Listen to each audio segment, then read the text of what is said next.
Salem, les amis. T'entends l'appel à la prière? Ça, c'est parce qu'on est en Tunisie, mon gars. Non, bref. Je vous fais une petite vidéo, celle-là, c'est sur l'Italie. On a passé 3 mois à voyager avec ce camion en Italie, avec les ailes d'accro, le biplace et tout ça. Et on a bien sillonné l'Italie. Bon, il y a encore beaucoup de choses à voir. L'Italie, c'est un immense pays avec plein de montagnes, donc c'est trop bien. Mais bon, allez, je vous montre ça, je vous explique tous les sites où on est passé dans la vidéo. Suivez jusqu'à la fin, c'est génial. Et juste pour vous dire, là, on est en Tunisie depuis déjà 1 mois. On va encore y passer 2 mois. On vole dans le désert, dans les dunes, dans les montagnes en Tunisie, c'est incroyable. Et pareil, on vous fera une belle vidéo pour vous expliquer tout ça. Allez, tchuss. Et ensuite, on va en Grèce et en Turquie. N'oubliez pas.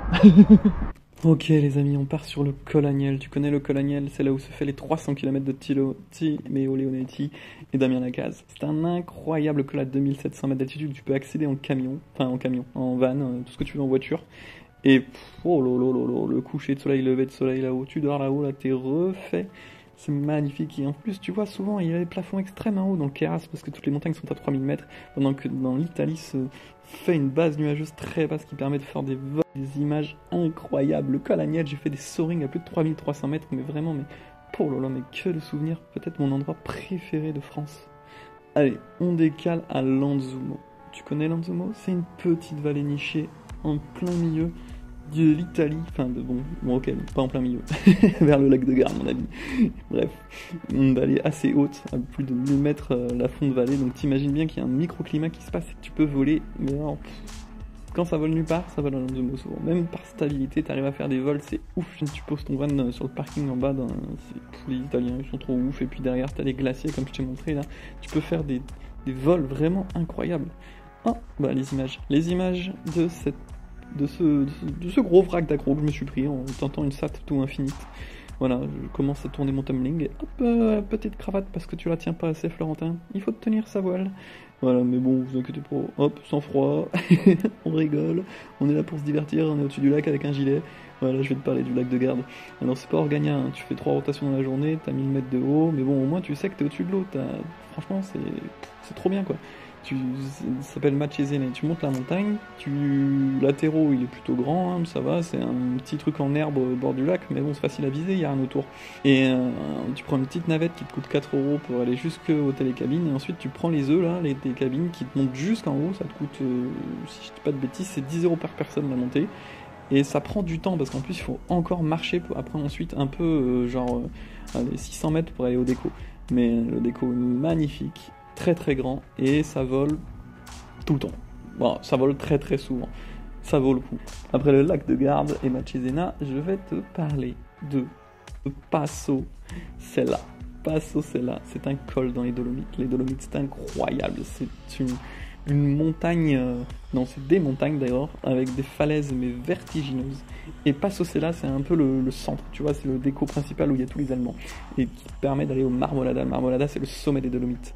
Et Passo Sella, ce qui est très intéressant dans les Dolomites, c'est que tu vas au mois d'octobre, et c'est encore fufu, le soleil a déjà baissé, il se couche à 6 heures, mais tu peux faire des vols incroyables à 4000 mètres. Et ça, c'est parce que c'est très vertigineux, et toutes les montagnes sont orientées plein sud, et pas plein ouest, comme nous dans les Alpes françaises. Tout est orienté plein sud, du coup, tout est fufu tout le temps. C'est incroyable. C'est incroyable. Vraiment, je t'encourage à aller dans les Dolomites. Alors, j'y suis allé en octobre et en septembre. Je te déconseille peut-être d'y aller en août. Hein. Ça doit être vraiment très très très fort, comme dans les Alpes du Sud. Mais bon, tu fais ce que tu veux. Mais mois d'octobre, ça vole pas dans les Alpes. Tu vas dans les Dolomites, ça vole tous les jours. C'est incroyable. Et pour les vannes, c'est pas mal, mais tu vas te faire virer de pas mal de cols. Tu peux pas te poser n'importe où parce qu'ils en ont vraiment marre des touristes. Allez, maintenant je te parle de Passarolle, encore dans les Dolomites. Passarolle, c'est mon coup de cœur. Là, tu peux te poser à peu près sans qu'on te fasse chier, tu vois. Nous, on y est resté peut-être une semaine pour vraiment poncer le spot. Tu peux décoller, faire du soaring et monter une montagne. Là.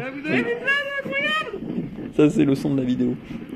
Est-ce que tu vois comment c'est incroyable? Passarolle, c'est ce qu'il y a juste en dessous. Et là, je me fais... En fait, la montagne est orientée plein sud, mais c'est un gros vent du nord. Du coup, je t'avoue, j'ai volé sous le vent de 25 km/h de nord. Je me suis fait déboîter, mais une fois que t'es au nuage, là, et ben là, tu profites. Là, tu profites de ton vol au mois d'octobre à choper les 3500 mètres. Et c'est incroyable, incroyable, incroyable. Allez, on enchaîne. Bassano del Grappa. Bassano del Grappa, c'est hyper connu. C'est pas loin de la mer, hein. La mer elle est juste devant, du coup t'as un climat très bizarre qui fait qu'il y a toujours une couche d'humidité et tu vois rien. Mais par contre, alors ça vole tous les jours de l'année, tout l'hiver. Voilà, c'est comme ça. C'est-à-dire que tous les pilotes testent, tous les constructeurs vont faire leurs tests de vol là-bas. Il y a plein d'Allemands, pareil.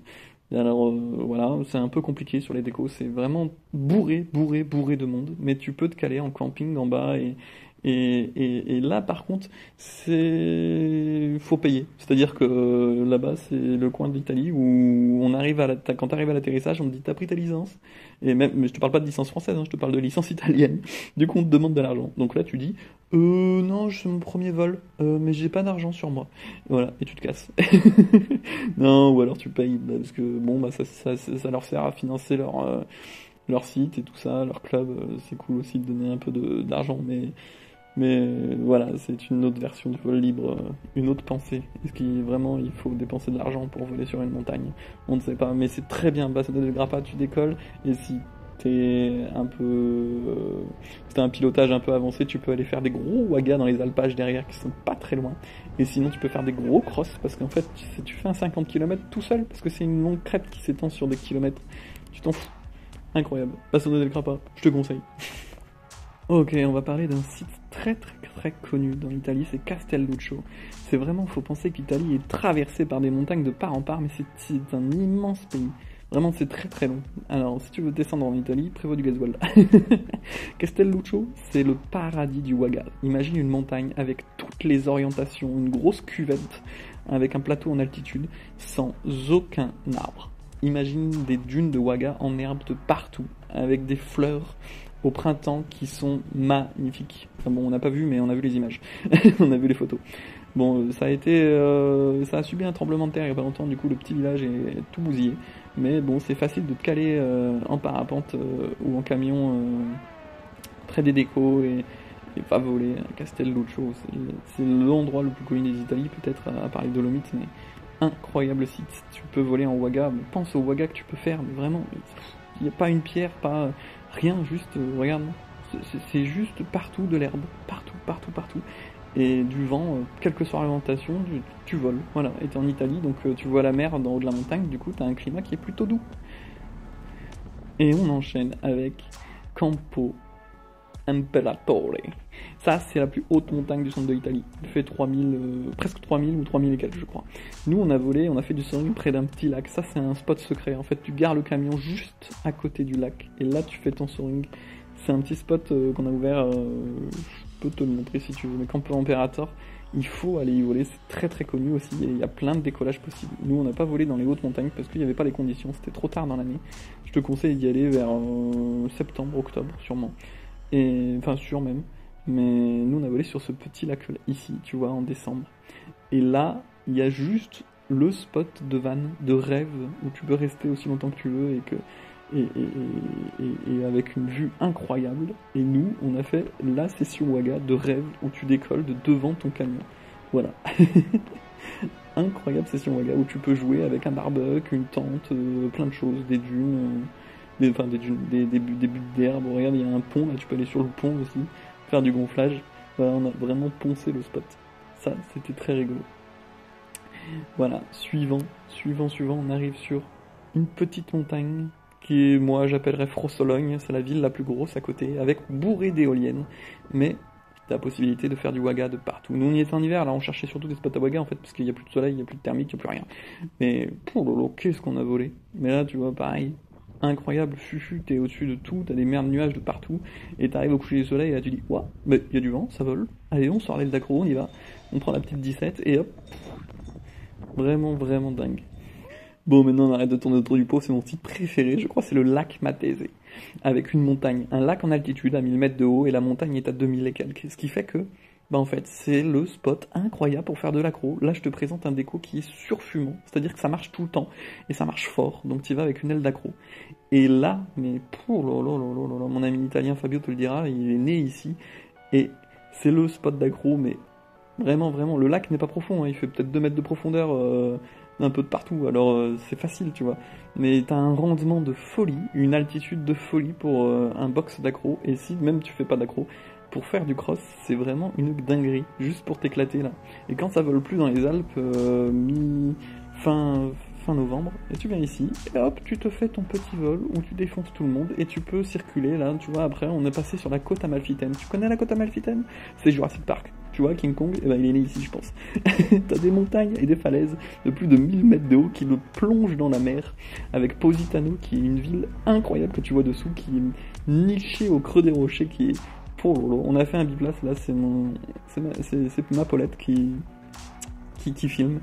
Et oh là là là là, Positano, très difficile de se caler en van, hein, mais une fois que tu as trouvé l'endroit, nous on s'est niché au-dessus en fait, tout en haut des montagnes, et ben tu peux vraiment décoller et faire des vols incroyables. Non mais là c'était le mois de décembre je crois, et ça volait, c'était des thermiques et la possibilité de faire du cross, mais surtout on s'en est pris plein les yeux quoi. Regarde-moi ces montagnes qui plongent dans la mer, tu te croyais au Ludonise en Turquie. Non, je t'assure, c'est un certain charme.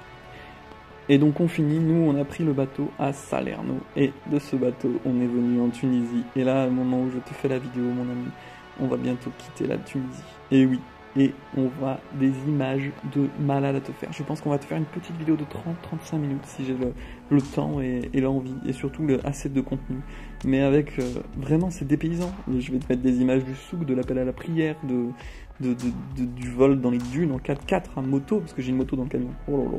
Je t'expliquerai ce camion est incroyable. On a beaucoup baroudé, un circuit, il est payé pas cher, l'essence est à 30 centimes le litre. Bon bah voilà, il faut 7 heures pour descendre dans le désert, tu vas dans le désert, fini. Tu vois un kebab en France ça coûte 10 euros, là-bas ça coûte 1 euro. 1 euro, tu manges et t'es plein. C'est incroyable. Viens visiter la Tunisie. On aimerait bien aller en Algérie, mais les visas sont chers. La Tunisie, t'as juste un passeport. T'arrives avec ton passeport, t'es français, tu dis ok, la police est partout, mais voilà. Allez.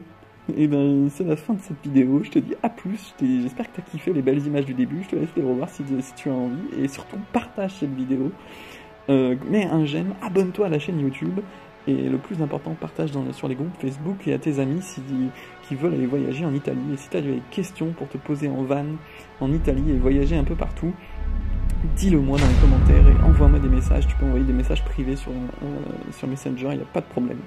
Ensuite, on va aller en Grèce et en Turquie le mois prochain. Donc, imagine ce que cet immense pays, la Turquie, nous réserve. Les déserts, les montgolfières, Uludoniz, les montagnes, les volcans à 4000 mètres. Ah là là là là, ça va être un truc de ouf. Prépare-toi, mon ami. Prépare-toi. Et je reviens dans les Alpes pour faire 1 mois de vol bivouac intensif dans les montagnes suisses. Donc, je vais te préparer un joli film cet été. Allez, à plus. Prends soin de toi et vole bien.